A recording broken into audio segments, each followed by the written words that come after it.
Welcome to Daring To, a podcast that finds out how CEOs and entrepreneurs navigate today's business world. The conventions they're breaking, the challenges they faced, and the decisions that they've made. And lastly, just what makes them different.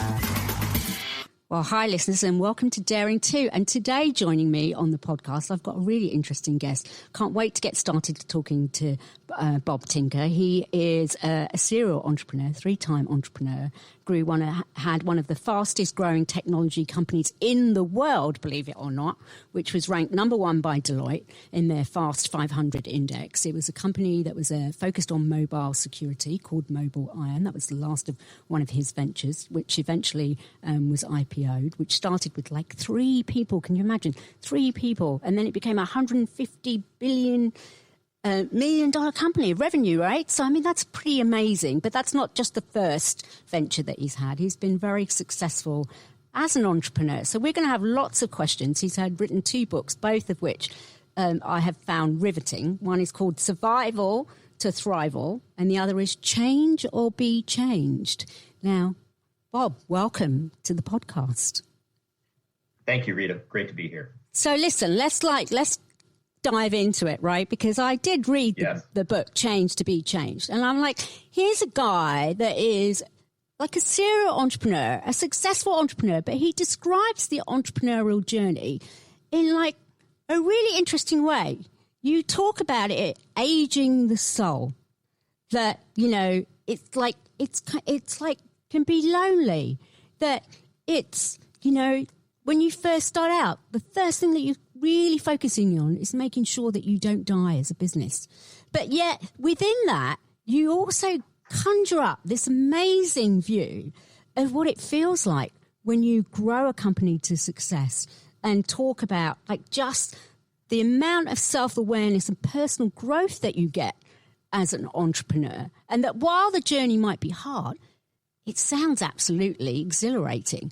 So I kind of juxtaposed all of those like emotions and feelings and go, wow, tell me what it's like that made you, I mean, that's probably why you decided to write the book, right? But did you start out going as a young kid going, I'm going to be an entrepreneur. That's what I'm going to be. I can tell that. Even though I can think it's going to be painful, I'm going to do it anyway. How did you start? I love that you use the word juxtaposition. That's exactly what it's like to sort of try and get a company off the ground and build it, and the highs and lows, things that go great, things that are terrible. I would even go as far as to say that sometimes it feels actually a little more schizophrenic than that. It really does feel very split personality. And, you know, in many ways, like starting a company is kind of irrational.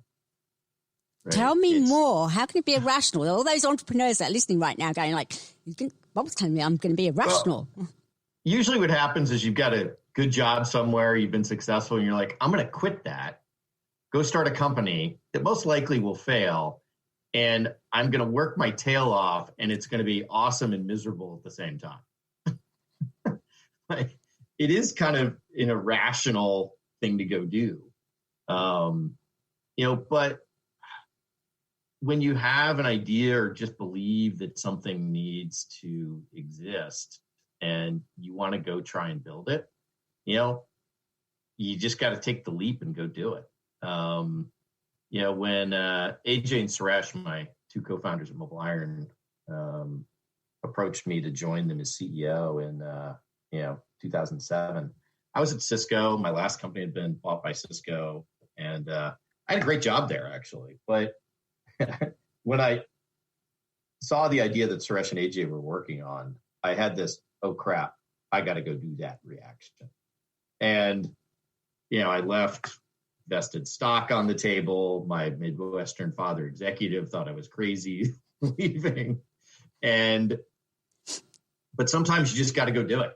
And, you know, it's an irrational act in some ways, but like many great things in life, they often start with somewhat of an irrational act. What were you most scared about? I mean, obviously, like leaving like all the stock options and the security, but sort of moving into that role as CEO in a startup is different to being part of a big enterprise organization like Cisco. What was the thing that you'd say, that's kept me up at night. You know, if there was one thing that I was really, going like, oh crap, what was it? Yeah, the thing I was most scared of, so rewind back to 2007 when I was jumping into the chair with Suresh and AJ. The thing I was most scared of is failing as a first-time CEO, failing AJ and Suresh as my co-founders, if I were not to be a good first-time CEO. I'd never been a CEO before. It's sort of a big jump, and it was a big, compliment that they were willing to bring me on board. But I was scared that, man, my biggest fear was I actually don't do a good job as first-time CEO and actually screw up a perfectly good startup opportunity for these guys.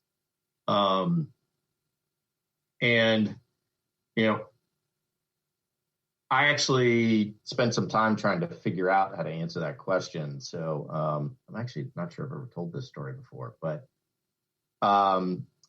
so I'm like, probably like 40, something like that. And young, like that, young.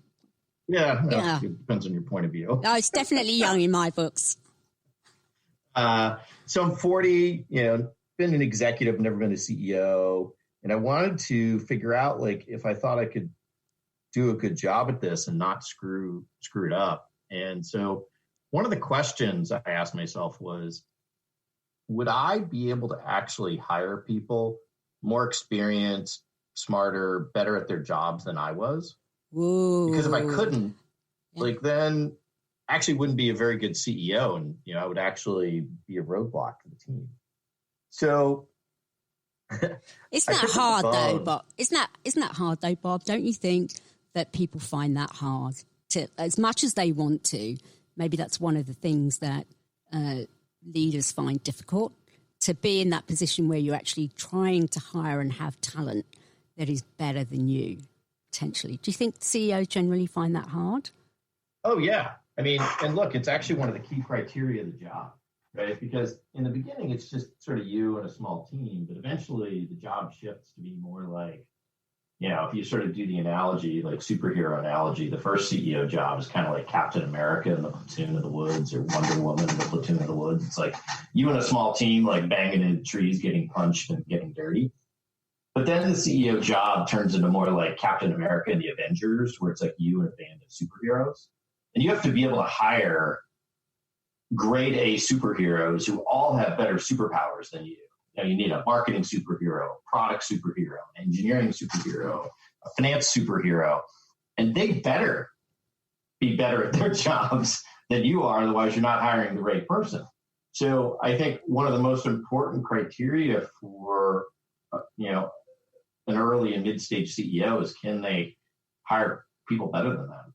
And, candidly, I was worried that I wasn't far enough along in my career that I'd be able to do that. So I called one of my old colleagues. So my previous company was one of my peer executives. He was the CFO, and I was the VP of his development. His name's Jim Buckley. And I called Jim. I said, "Hey, Jim, we haven't talked in like a year, but I have an important question for you. And please be honest, because it affects other people." And the question was, here's what I'm thinking about doing. I'm worried about not being able to hire strong executives at this point in my career. If I were to go do this, Jim, would you ever come work for me someday?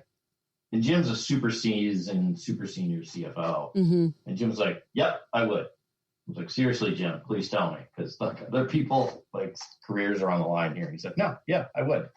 So that was one of the ways I went, at least to try and figure out whether I thought I could hire people with more experience and better than me. It's a great litmus test, right? Because if people are willing to follow you, then that says, hey, look, you've got something that they want to be part of, or you've got some capabilities that they really believe in, and or both and more, right? So that's a great sort of followership litmus test for leaders to ask. It's a great question to go and actually solicit to ask. And here's the fun anecdote there is that 6 months later, Jim joined as our consulting CFO and then actually became our full-time CFO. And he and I worked together to build the company from 0 to 100 million. He made a good decision. There's a CFO that read that, right? And look, it's interesting as you talk about it. I mean, in in change or be changed. I love that phrase. I use it a lot myself. Is the fact that you actually bring to reality what happens with startups, right? That sort of when you start out as the 3-person company, maybe the 2-person company, to then suddenly growing. And that with that growth, not only is it company growth that happens, but there's also growth within the company itself, right? Whether it's the company culture, whether it's the people, whether it's the CEO role. So tell us about that, because I think that there are some really interesting, I kind of likened it to, it's like, you know, it's a plant that's starting to grow, and you start kind of like, look what I can do. I can grow all these great leaves, and now I'm growing all these flowers, and I'm like just flourishing. But actually, you need a lot around it as well as it grows, because things change. So when do you think like the first sort of aha moment comes in for a new CEO, where they go, actually, it's not the same as it was when I first took this on. I need to think differently. I need to be different. From your own experience, when does that first sort of, I don't know, transition, if you like? The first time that hits is at about 50 people, is in my experience. And, you know, the book Change or Be Changed, like many things, sort of the inspiration for that was born from a frustration, like many things. And what frustrated me, having been a first-time CEO and being in the fortunate position to be part of a company that, you know, we grew from, 0 to 1,000 people, is that I don't feel like I was very well prepared for how the CEO job was going to change as the company changed, right? As we grew from 0 to 50, 50 to 150, 150 to 450, 450 to 1,000, like the company changed. And as a result, my job as CEO changed. It's not like I woke up one day with a different title or anything. It's like, I'm still the CEO, but my job's different. And I didn't feel like anybody kind of sat me down and said, hey, Bob, as your company changes, your job changes. So therefore, you have to change.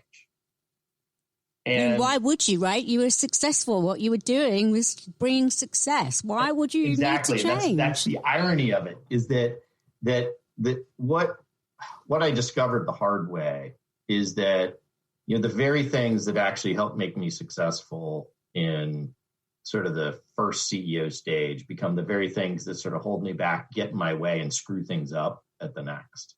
And so to answer your question, like what made me start to realize, this is not working, was I started to fail at things stopped working that used to work. Like, it's kind of weird when all of a sudden you're like, the things that used to work suddenly stop working. And it's kind of maddening, actually. You go like, it must be somebody else. It can't be me, can it? Because like, look, I started the company. I got it going. Like, so what else is going on in this environment that is causing this? Yeah, sometimes that's the reaction. Okay, maybe it's the environment. I think, one of the more important characteristics of a CEO that is particularly a first-timer is a little bit of self-awareness. Because, when something's not going right, it's sort of like a parent. Like, if your kids are acting out, like, you can blame it on the kids, or often you got to kind of look in the mirror and be like, what am I doing that's contributing to this situation? Like, it's kind of the same thing when you're a CEO. Like, if something's not going right in the company, sometimes it's the situation of the team of the company, or sometimes it's you. So you got to look in the mirror and be like, what am I doing to contribute to this situation? And I'll give you a really specific example.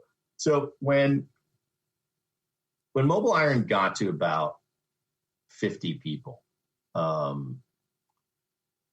two things changed that suddenly what used to work stopped working. So the first thing was, when we grew from like 45 to 55 people, I felt like we got worse. You think when you add people, you get better, but there's this weird organizational breakpoint where at like 50 people, like the human brain loses its ability to track one-to-one connections. And all of a sudden, what used to work sort of organically just started failing. Like, I remember my customer success team and my QA team that used to organically be able to stay in touch on customer issues. Now we're like dropping balls between them.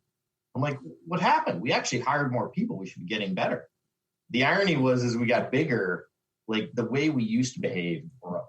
And that applied to the team. It also applied to me. That was about when, like, look, and like a lot of founding CEOs in tech, like I was sort of a product customer person. Like I like spending time on product and customers, and I was reasonably good at it. And that was what was important in the very beginning of the company, 0 to 50 people, because you're just trying to survive. You're just trying to find some customers who give you some money and sort of prove that you have a business that's worth getting more capital. But then once we started winning some early customers and started to grow, that I kept spending my time on product and customer stuff, which is fine.